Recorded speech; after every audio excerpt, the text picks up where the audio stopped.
இந்தியாவின் தேசிய நெடுஞ்சாலை ஆணையம் எப்போது நிறுவப்பட்டது?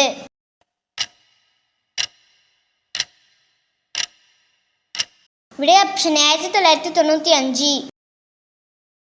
இந்தியாவில் மிக நீளமான தேசிய நெடுஞ்சாலை எது?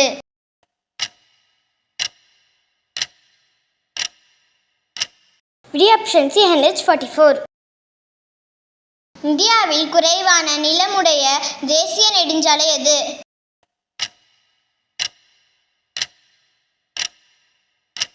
விடை ஆப்ஷன் டி NH-47A.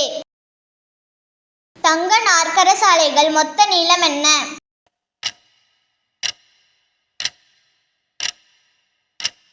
விடை ஆப்ஷன் பி 5846 கிலோமீட்டர். இந்தியாவில் எத்தனை ரயில்வே மண்டலங்கள் உள்ளன?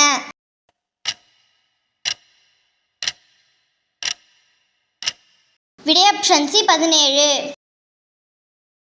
இந்தியன் ரயில்வேயின் தலைமையகம் எங்குள்ளது?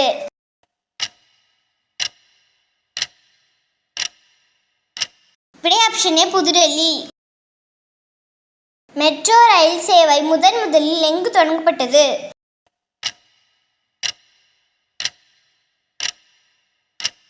விடை ஆப்ஷன் பி கொல்கத்தா.